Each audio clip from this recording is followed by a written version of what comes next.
দর্শক, আমি এখন শাহ বদিউল আলম রহমতুল্লাহ আলাইর একেবারেই যে প্রথম দিকের যে বই ফতহুল গয়েব, এটা প্রথম বাংলা উনিশশো অনুবাদ। সতেরো সালে বাংলা অনুবাদ হয়েছিল। এই বইটা এখন আমার হাতে, আমার সামনে আছে, আপনারা দেখতে পাচ্ছেন। এই বইটা অনেক পুরানো, অনেক ছাপাক করে এই লেখাগুলো আপনারা দেখতে পাচ্ছেন। অনেক এটা অনেক, যেটা এটা একটু, ওইগুলো কিন্তু ইতিহাস দুর্লভ, এই বইগুলো এখন পাওয়া যাবে না। এই যে এই ভাই যদি আমাকে না দেখালে কিন্তু আমি কিন্তু সম্ভব হতো না। এই জন্য আমি কৃতজ্ঞতা জানাচ্ছি নাজমুল হক ভাইয়ের কাছে। আহ, দেখছেন, এই বইটা হচ্ছে ফতহুল গয়েব, এটা প্রথম বাংলা অনুবাদ উনি করেছিলেন। এটা হচ্ছে অনেক অনেক সুন্দর বাইন্ডিং টাইন্ডিং করে রেখেছেন, আপনি দেখতে পাচ্ছেন। এরপরে আছে হোয়াট ইজ ম্যানের বাংলা বাংলা অনুবাদ, বাংলা অনুবাদ মানুষ ও বিশ্বজনীন ধর্ম।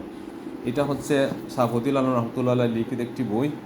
এটা হচ্ছে এই- এটা এই বইটা বর্ণমালা প্রকাশনী থেকে। শাহ মোহাম্মদ বদিউল আলম অনুবাদ করেছেন, ইলিয়াসকার সম্পাদনা মৌত অলিউল্লাহ। এটা করেছেন 1378 বাংলা। এটা 1378 বাংলা, পহিলা জ্যৈষ্ঠ 1378 বাংলা। রংপুর হাই স্কুলের সংরক্ষিত ছিল, ওখান থেকে আসছে আমি আমার সংরক্ষণ। মানে রংপুরে। রংপুর হাই, এটা রংপুর হাই স্কুলের ও, ওখান থেকে নিয়ে আসছেন? নিয়ে আসছেন। এটা অনলাইনে বিক্রি হচ্ছে, ওখান থেকে আমি কিনে নিলাম আর কি। তাই? এটা আর মেয়ের একটা বিষয়, এটা আমার হাতে কেমনে আসলো এটা। এটাই তো বিষয়, আমি তো চিন্তাছি সেটা। এখানে তো দেখতেছি এই এই রাজ্য তো কেন, বইটা অনেক দূর রংপুর হাই স্কুলে ছিল, লাইব্রেরিতে সংরক্ষিত। সংরক্ষিত ছিল। এই রংপুর হাই স্কুল। এই বইটা রংপুর, ওই সময় তখন রংপুরে সংরক্ষিত ছিল। হ্যাঁ, এটা হোয়াট ইজ ম্যান, মান আরাফা নাফসাহু ফাকাদ আরাফা রাব্বাহু, এটা হচ্ছে মূল কথা। হোয়াট ইজ ম্যানের মূল কথা হচ্ছে নিজেকে চিনা। হ্যাঁ, যে ব্যক্তি নিজেকে চিনে সে, এটা এটা হচ্ছে মূল কথা। ওয়ানাহনু আকরাবু ইলাইহি মিন হাবলিল ওয়ারিদ ওয়া হুয়া মাআকুম আইনামা কুনতুম ইন্নী জাইলুন ফিল আরদি খলিফা। এইসব বিষয়গুলো তিনি বিস্তারিত লিখেছেন। তিনি মানুষ কি, হযরত মুহাম্মদ মুস্তাফা সাল্লাল্লাহু আলাইহি ওয়াসাল্লাম ইরশাদ করেন, নিজের সম্পর্কে যে সচেতন প্রকৃতপক্ষে সেই তাহার প্রতি পালককে চিনিয়াছে। পবিত্র কোরআন মজিদ আল্লাহ পাক ঘোষণা করেছেন, আমি তাহার ঘাড়ের শিরা হইতেও অতি নিকট, যেটা কিছুক্ষণ আগে বললাম, ওয়ানাহনু আকরাবু ইলাইহি মিন হাবলিল ওয়ারিদ। এটা হচ্ছে একেবারে আল্লাহ রাব্বুল আলামিন মানুষের অতি নিকটে। এটা তিনি এই বইটাতে সবিস্তারে এসব বিষয় নিয়ে লিখেছেন। শাহ বদিউল আলম রহমতুল্লাহ আলাই, ওনার এই বইটা আপনারা দেখতে পাচ্ছেন এখন আমার হাতে। এই বইটা দুর্লভ, এই বই, এগুলো দুর্লভ বই ওনার। এটা হচ্ছে বাংলা, এটা দেখছেন, এটা হচ্ছে বাংলা, আর এটা হচ্ছে ইংরেজি যুগ, যেটা এটা ইউএস থেকে বের হয়েছে, আমেরিকা থেকে বের হয়েছে। এটা এই, হ্যাঁ, এটা এই এখানে, এটা আমেরিকা থেকে বের হয়েছে। এই বোকা, এইটি ইউএসএ থেকে এটা, এই বইটাও পাবলিশড হয়েছে। এটা হচ্ছে মূল বই, what is man and the universal religion of man in the light of Islam. হ্যাঁ, এটা লেকচার্স 1914, শাহ মোহাম্মদ বদিউল আলম রহমতুল্লাহ আলাইহি, যে আপনি দেখতে পাচ্ছেন এই যে বই। তারপরে আছে ওনার উপরে আবার এটি কলকাতা থেকে সাউথ বেঙ্গল যিনি চ্যারিটেবল ট্রাস্ট, এটা থেকে আমার ভাই নাজমুল হক, ওনার একটা লেখা, শাহ বদিউল আলম রহমতুল্লাহের একটা লেখা বের হয়েছে ওনার এইটা। কিন্তু না, এই যে আপনারা দেখতে পাচ্ছেন, মোহাম্মদ নাজমুল হক শামীম, ওনার প্রপৌত্র ছিলেন, বদিউল আলম শাহ রহমতুল্লাহের প্রপৌত্র ছিলেন। এই যে উনি, হ্যাঁ, দেখতে পাচ্ছেন উনি, এই যে ওনার লেখাটা ছিল অনেক।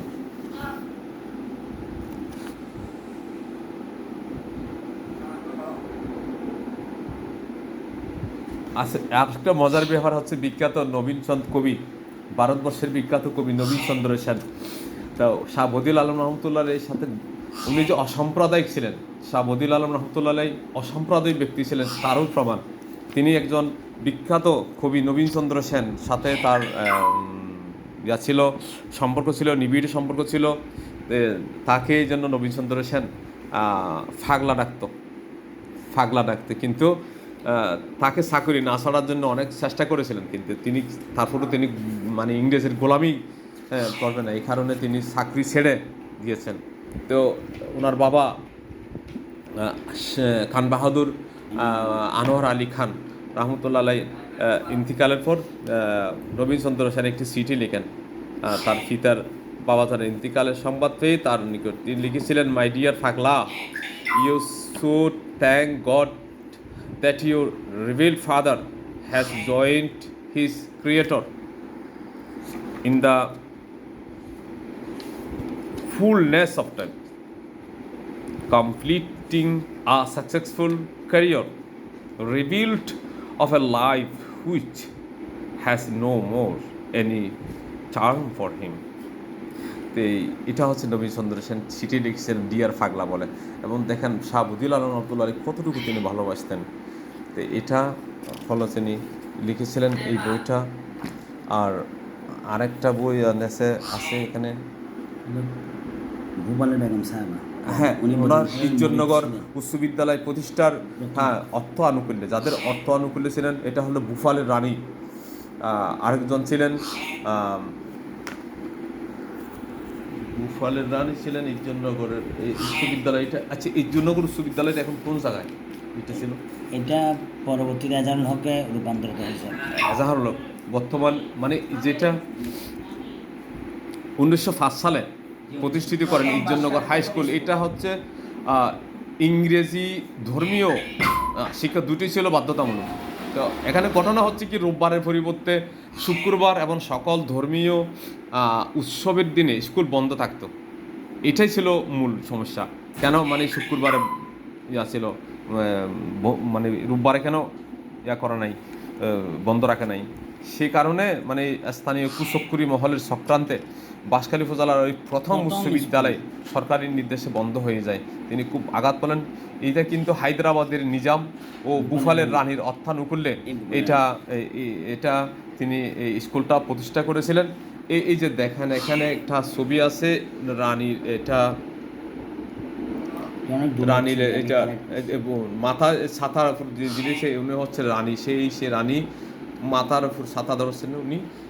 এমনি ওটা হচ্ছে এটা ছবিটা 1911 সালে সম্রাট পঞ্চম জর্জের দিল্লি দরবার অনুষ্ঠানের প্রবেশদ্বারে নবাব বেগম খাই খসরু জাহান, বাম পাশে তাকে অভ্যর্থনাকারী prince of Wales prince Edward, যিনি পরবর্তীকালে প্রেমের জন্য সিংহাসন ত্যাগকারী ব্রিটিশ রাজ অষ্টম এডওয়ার্ড হিসেবে খ্যাতি পেয়েছিলেন। উনি হচ্ছে বুফালের রানী।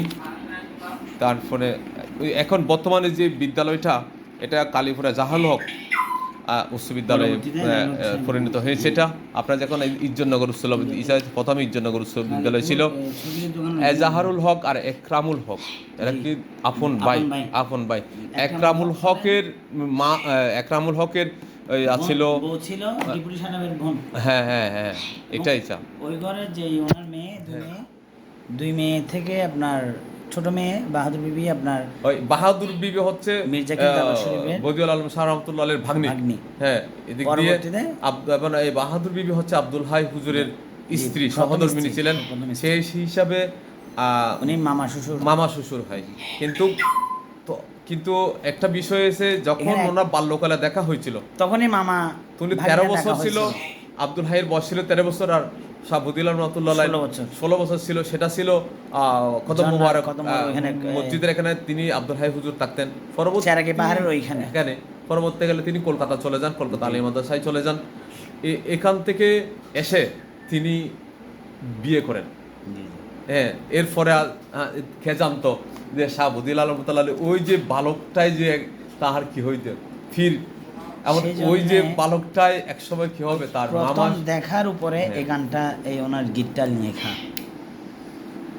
ঝর্ণার পারে ওনার সাথে প্রথম দেখা, মানে ওই বালকটা আব্দুল হাই রহমতুল্লাহ আলাইহির উপরে নিবেদিত, চরণে নিবেদিত শাহ বদিউল আলম রহমতুল্লাহ আলাইহির একটি কি আছে এখানে একটি কালাম ফংতি আছে, দেখেন আপনি। কিরূপে হেরিলাম নিজনের পারে নির্ঝরণী পারে, ঝলকিয়ে পরাণ হরিয়ে নিল সকলই আমার, তার সে বাঁকা নয়ন। কি জাদু ছিল তার নয়নে, মধুর মধুর আলাপনে, মন প্রাণ জ্ঞান জীবন মরণ তারই হাতে সব সফিনু। সে যে আমার সাধনা ভজনা জনম সফল ফেলে সে চরণ।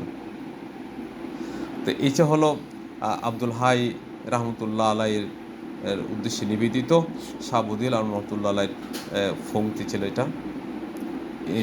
এটা হচ্ছে আমার ফির, এটা হচ্ছে আমার ফির, এটা আমার ফির এটা প্রথম বাক। কিন্তু এরপরে কিন্তু তিনি আরও লিখেছেন, এই বইগুলো আমাদের হাতে নেই। আমার ফির এটা শাহাবুদ্দিন আল রহমতুল্লাহ আলাই, এটা চট্টলা হোয়াট ইজ ম্যান। হ্যাঁ, তো এতক্ষণ আমরা আসলে আলোচনা করেছিলাম দীর্ঘক্ষণ সময়। আপনার সময় দেওয়ার জন্য সবাইকে ধন্যবাদ। আসসালামু আলাইকুম।